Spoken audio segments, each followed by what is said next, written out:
Hello, dear hearts. How are you? We're approaching eclipse season, and in better words, I should say the commencement of the eclipse, the first eclipse, and its impact to us, wherein then we'll be in between eclipses, and that in between eclipses portal, the peak portal, is going to be between the first eclipse, which is taking place on around the 7th of September 2025, and in between that particular total lunar eclipse and then the solar eclipse, which is happening on the 21st, 22nd of September 2025. So in between those dates, you can mark the middle point. That's the peak of the in-between eclipses season, where the heightening of the two influences impacts us at the most fullest and direct degree. And it's also, an ascension of energy that spirals up and creates such a push, such a surge into a higher understanding and ultimately great transformation.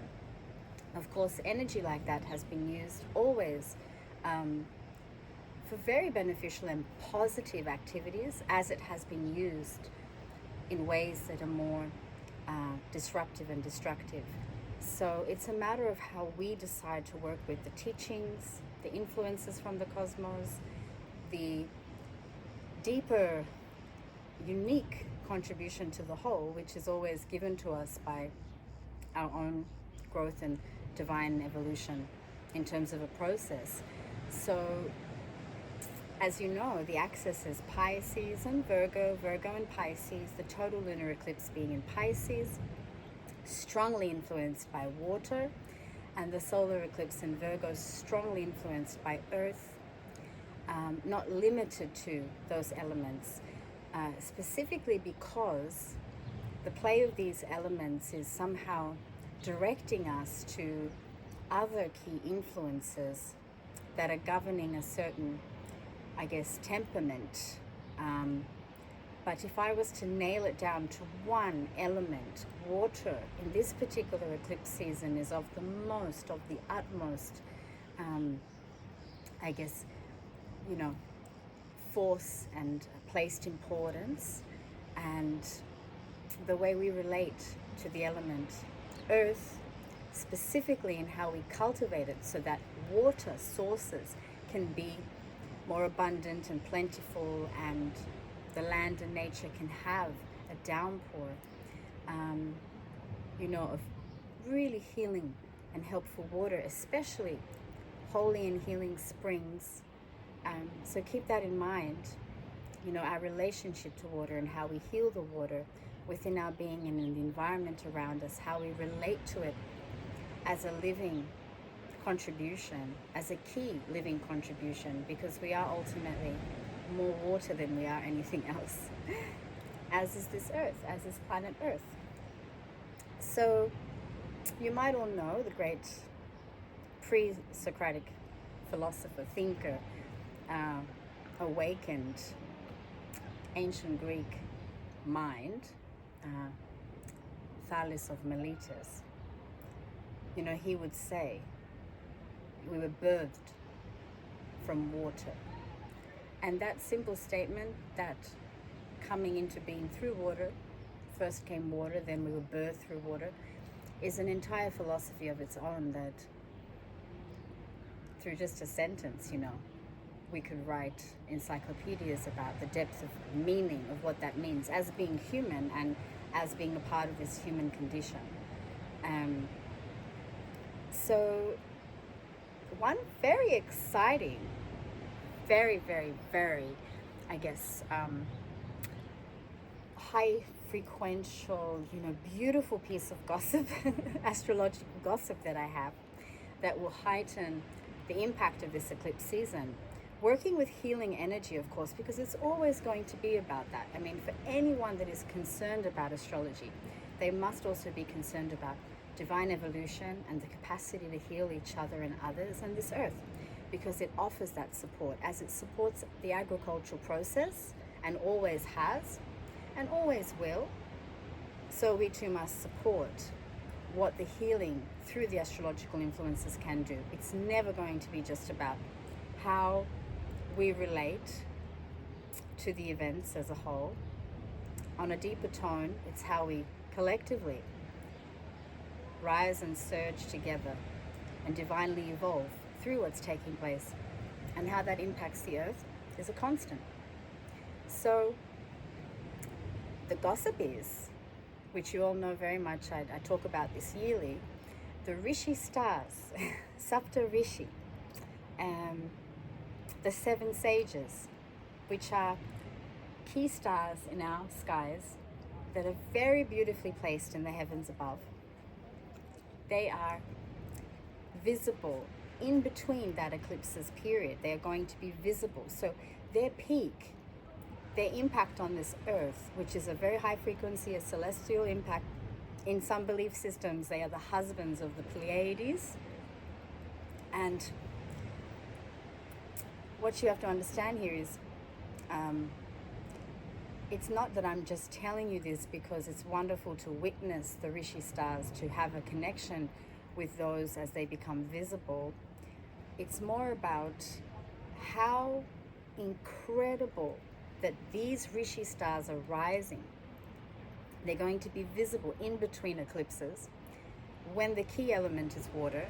And what do the Rishi stars do? When we talk about Ayurvedic healing techniques and this, very ancient, thousands and thousands of year old system of healing, natural healing, coupled with other incredible processes that come from the ancient world, such as Tibetan medicine, and how that heals people and how that continues until this day to heal people. When we think about these incredible healing ways and offerings that are natural, what do? The Rishi stars are actually blessing those healing therapies and techniques, because since we can recall, all the waters of this earth, when seen by the Rishi stars on a yearly basis, when visited by their appearance, become incredibly healing. So, so many incredible enlightened realized masters and doctors, for example, from the Tibetan medicinal lineages, which actually stems from an enlightened manifestation, a divine enlightened manifestation, which is known as, in English, medicine Buddha, which is the Buddha, which is the awakened one of medicine.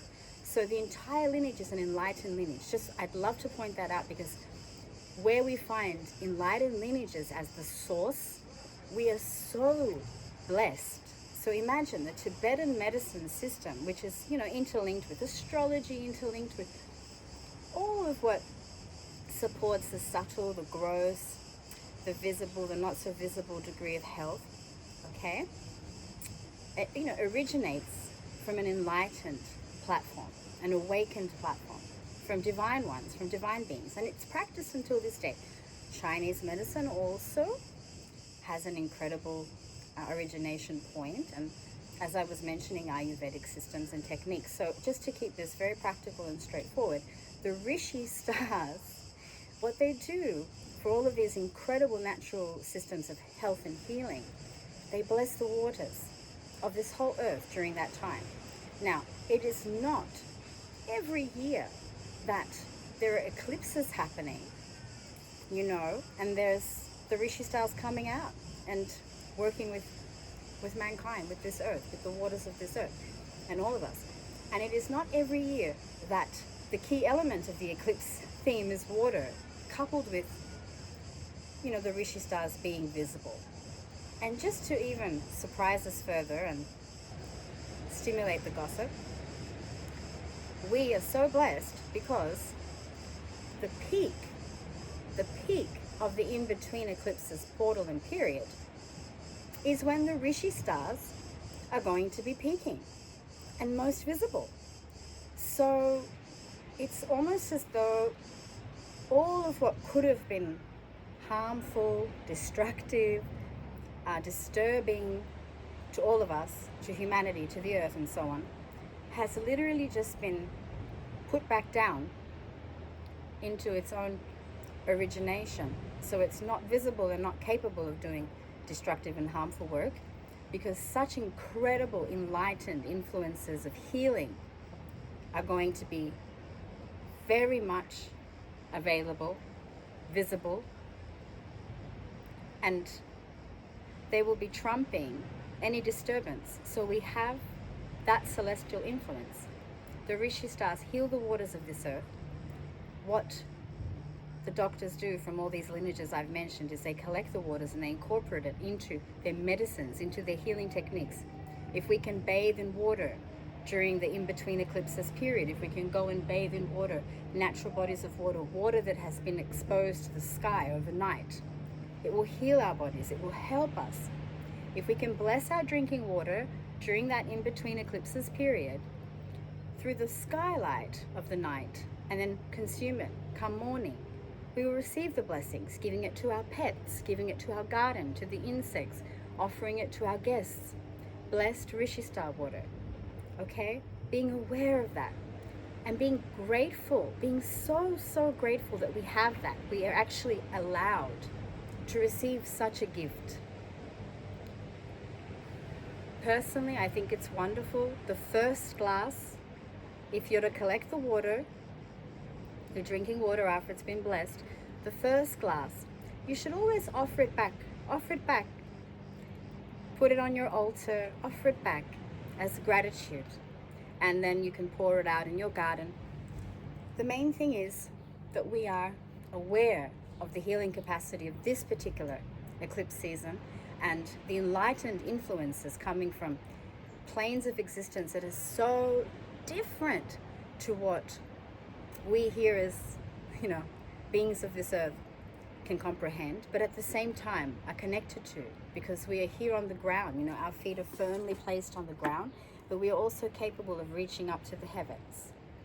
So in saying this, dear hearts, this equilibrium we bring to the celestial planes and to the worlds down below, being here as human beings in the in-between, in this earth plane, we have to be so grateful to what we can give and do, and what we're birthed from, as well as the beauty of where we're heading, what we're connected to ultimately, and what we can aspire to become and merge with, which is divine, which is truth.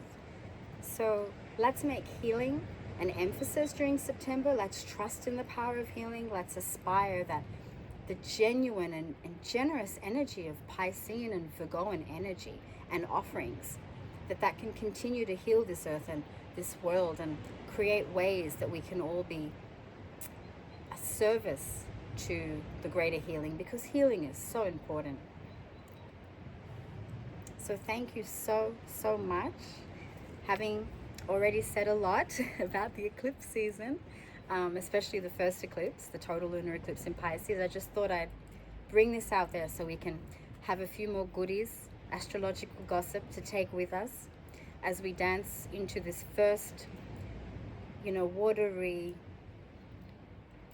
also consuming, I would say, and very available, very delicate, very fluidly delicate, Piscean energy of the total lunar eclipse. Thank you so much. May all be auspicious.